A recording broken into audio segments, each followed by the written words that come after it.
Chers lecteurs, bonjour, rebonjour. Nous sommes toujours sur le stand de Seagate à l'occasion d'IT Partners 2017.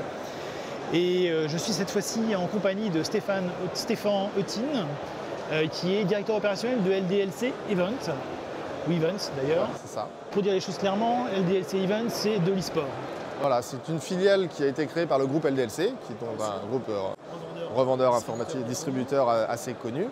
On a décidé de lancer en fait la communication sur l'e-sport il y a 9 ans maintenant, de façon interne. Et depuis l'année dernière, l'ampleur du phénomène et la stratégie a fait qu'il fallait absolument sortir du groupe, sortir de LDLC même, parce qu'on arrivait sur un dimensionnement énorme sur l'activité et on a créé une filiale spécialisée dans l'e-sport. Alors pour nos lecteurs qui ne sont pas forcément tous des férus d'e-sport, je sais, dès qu'on parle de gaming, ça fait parfois sourire, mais mine de rien, il y a quand même des enjeux économiques importants. On a parlé tout à l'heure du marché des disques durs avec l'équipe de Seagate.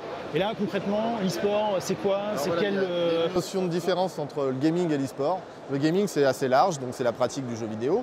Et l'e-sport, ça va être la pratique compétitive du jeu vidéo. Donc on va sur un format sportif de l'utilisation du jeu vidéo. Donc ça veut dire qu'il y a des tournois, il y a un championnat. Exactement, on peut copier un écosystème type football professionnel avec la Ligue 1, avec des divisions et avec des championnats comme la Champions League. Et on les duplique sur différents jeux, parce que chaque jeu est une discipline. Donc on a des jeux comme League of Legends, qui est le jeu majeur le plus joué au monde en termes d'e-sport. Et vous avez Counter-Strike, qui est un autre jeu qui fonctionne très bien au niveau e-sport. Overwatch, qui sont des nouveaux jeux. Et tous ces jeux-là font qu'on peut les utiliser en termes de communication, on peut aller dessus, parce qu'ils touchent un nouveau public qui est difficile à atteindre par d'autres biais. Donc justement, on parle d'enjeux économiques. C'est quoi le public de l'e-sport aujourd'hui? Alors on parle souvent des millennials quand on parle d'e-sport, c'est un peu le saint graal du millennial, l'e-sport. C'est-à-dire qu'on n'arrive plus à toucher le 15-25, 15-35 et que l'e-sport en fait baigne dans ce public-là. Donc effectivement, notre cible majeure, c'est le 15-35. Avec une population plus masculine que féminine, on est à du 80-20 à peu près sur le format, avec quand même une tendance qui, vu que ça se démocratise, à récupérer un petit peu de place pour nos amis les femmes, heureusement. Alors on a une image un peu peut-être geek du fan d'e-sport, nerd peut-être, mais finalement c'est quelqu'un c'est un Français moyen, entre guillemets, un jeune Français moyen. C'est une image qui se casse, heureusement, c'est que les médias, jouer aux jeux vidéo c'était mal pour les médias parce que quand on jouait aux jeux vidéo, on n'était pas devant la télé, par exemple. Donc la télé, forcément, depuis des années, nous affublait de geeks et était assez acerbe sur l'activité. Mais elle s'est rendue compte qu'en fait, elle ne touchait plus le public millénial et qu'il fallait à un moment donné aller le retrouver. Du coup, depuis quelques années, on devient tendance, hype, et un gamer devient presque starifié maintenant et a une vraie fanbase sur laquelle on peut travailler. D'ailleurs, l'essor de YouTube, j'imagine. C'est exactement on a le même parallèle. YouTube est arrivé, les youtubeurs, les fameux youtubeurs sont arrivés via les jeux vidéo. Donc la pratique gaming.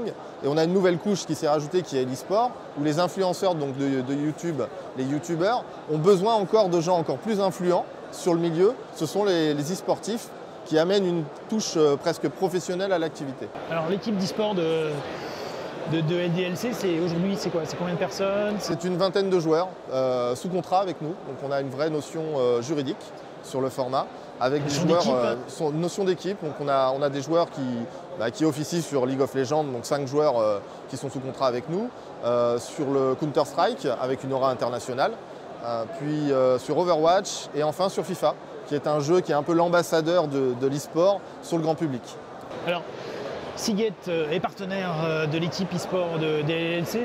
Concrètement Concrètement, c'est un partenariat qui est à la fois du sponsoring, à la fois de l'équipementier. C'est-à-dire qu'on a besoin de soutien matériel sur notre propre matériel, sur l'activité. On s'équipe évidemment de disques durs, de processeurs, d'ordinateurs. Sachant que c'est quand même une discipline un peu exigeante quand même. Voilà, c'est du sport, exactement. Il y a des enjeux. Le disque dur qui tombe en panne en pleine partie, c'est pas terrible. C'est pas possible. Donc il nous faut de la fiabilité, il nous faut de la performance. Et on s'associe avec des partenaires qui nous apportent ça. C'est-à-dire qu'on ne va pas aller chercher n'importe quel partenaire, on va aller chercher un partenaire qui est capable d'avoir des produits qui correspondent à l'exigence de notre cible. Et Seagate est tout indiqué. Donc on travaille beaucoup avec la gamme Fire CUDA, qui est une gamme qui nous apporte de la performance et qui aussi est cohérente, puisque nous derrière on a une notion à 360 degrés, c'est qu'on va aller jusqu'à proposer à nos clients des produits utilisés par nos e-sportifs. Et le fait de montrer que ces produits sont utilisés par des joueurs de très haut niveau et validés par ces joueurs-là, on prouve qu'on est arrivé sur des produits intéressants pour le grand public, de la même façon que la Formule 1 vient vendre un moteur, et bien on a la même chose. Et on vient avec le Fire Cuda, qui est un produit qui est de haut niveau, mais avec une performance de prix aussi qui est très intéressante. Et du coup, on touche un public très, très large et on valorise complètement l'offre par rapport à notre activité e-sport. Donc un partenariat win-win en fait. Ah, totalement. Totalement. L'idée, voilà, n'est pas de se limiter simplement à avoir un sponsor qui vient nous mettre un macaron sur l'équipe. On a une vraie logique d'aller accompagner à la fois notre partenaire sur notre public, mais que lui vienne nous soutenir et nous apporter des solutions. Et Seagate est tout indiqué sur le sujet.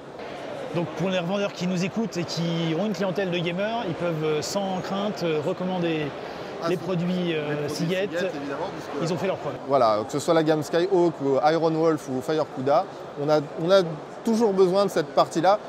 Par exemple, Fire Cuda est très, très spécifique à l'activité gaming, mais on a l'activité streaming aussi, qui est l'activité bien sûr d'enregistrer toutes ces parties pour les retransmettre. Diffuser sur Twitch et YouTube. Voilà, et là on va aller chercher du Skyhawk ou de l'Iron Wolf, qui sont des gammes spécifiques à l'activité vidéo. Donc en fait, le partenariat il est vraiment très large par rapport à toute la gamme Seagate. Très bien, merci pour toutes ces informations et puis bon salon. Merci beaucoup.